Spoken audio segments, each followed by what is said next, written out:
Forget everything you thought you knew about samurai, because history legit dropped the mic with this one. A literal African man became a top-tier samurai in feudal Japan.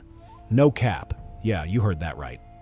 Not just some foreign visitor, not just a bodyguard. A full-blown, sword-wielding, honorable samurai. And his name was Yasuke. This isn't fan fiction, folks. This is a story so wild, Hollywood struggled to even invent something this epic. We're talking 16th century Japan, a time when the world was barely connected, and suddenly, a dude from Mozambique just shows up. History was not ready. How did this even happen? Well, buckle up, buttercups. Yasuke didn't just parachute in. He arrived with an Italian Jesuit missionary named Alessandro Valignano. Think of him as the OG world traveler, except he brought an unexpected co-star to the biggest show on Earth. When Yasuke first stepped foot in Kyoto in 1581, the city absolutely lost its mind. I'm talking full-on panic mode. People climbed walls, scaled houses, just to get a glimpse of this man. His skin, darker than any Japanese person had ever seen, sparked literal riots. The chaos was unreal. The rumors flew faster than a shuriken. Was he a demon? An Indian? A god? The local daimyo, Oda Nobunaga, a man who was basically the CEO of unifying Japan and known for being utterly ruthless, incredibly curious, and a total trendsetter. He heard the commotion, and he was like, "Hold up, what fresh chaos is this now?" Nobunaga, being Nobunaga, immediately suspected it was fake. He ordered Yasuke to be stripped and scrubbed. Yeah, you heard that. He thought the dude was painted.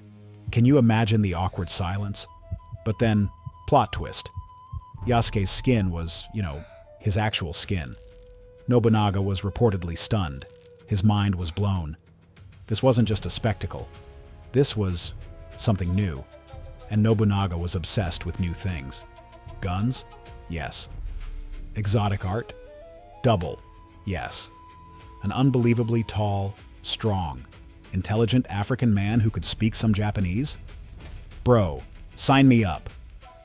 Nobunaga didn't just give Yasuke a casual nod. He practically adopted him. Yasuke quickly became more than just an exotic curiosity. He was granted a stipend, a house, and a katana, the sacred sword of a samurai. He wasn't just given a sword, he earned it. He trained. He fought.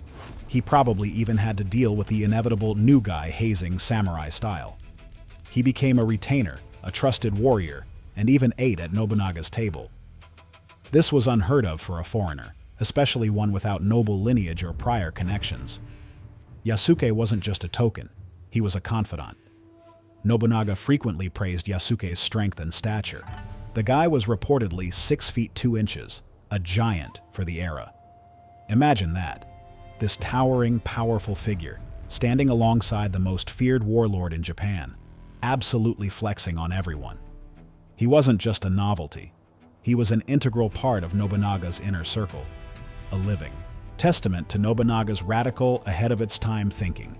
He was a whole vibe, but like all epic sagas, Yasuke's story took a dramatic, gut-wrenching turn. In 1582, just over a year after Yasuke arrived, history delivered a brutal betrayal at Honnoji Temple.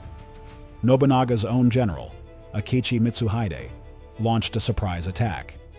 It was a coup, a backstabbing of monumental proportions. Nobunaga, outnumbered and cornered, famously committed seppuku, ritual suicide, to avoid capture. Yasuke, ever loyal, was right there. He fought valiantly, blade in hand, trying to defend his lord in those final chaotic moments. This wasn't some minor skirmish.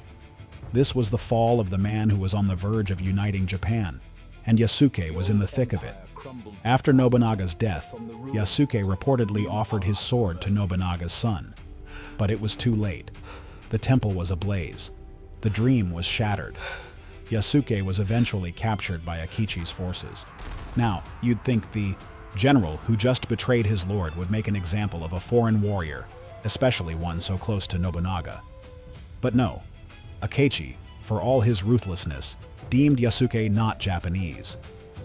He was considered an animal and not worthy of a samurai's death. He was stripped of his status and reportedly sent back to the Jesuits. The sheer savage irony. His otherness ironically saved his life. And that, my friends, is where Yasuke's samurai story ends. But his legend absolutely explodes. Think about it. A man from Africa in a world utterly unequipped for diversity not only survives but thrives in feudal Japan. He isn't just a footnote. He's a living, breathing testament to courage, adaptability, and the sheer force of personality. He wasn't just a warrior. He was a cultural bridge, a walking challenge to every preconceived notion of the time. Why is he the coolest? Because he defied every expectation. He transcended borders, literally and figuratively. He stood alongside one of history's most fascinating figures, fought in one of its most pivotal moments, and then vanished into the mists of history, leaving us all to wonder. What happened next? Did he ever return to Africa? Did he live a quiet life? We don't fully know, and honestly, that just makes him even more enigmatic, even more legendary. His story is so captivating. It's inspired anime, manga, video games, and even Netflix series. He's been reimagined as everything from a mech-piloting hero to a stoic guardian. Why? Because the core truth is irresistible. An African man, a real-life samurai, a living legend. He wasn't just given a title. He earned it through loyalty, strength, and unwavering dedication. This wasn't just a brief appearance.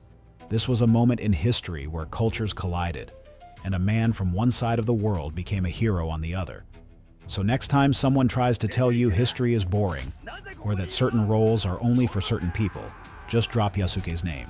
Because sometimes, the most incredible stories are the ones that defy all logic, break all rules, and rewrite the script. Yasuke, the ultimate proof that greatness comes in all colors, from all corners of the globe.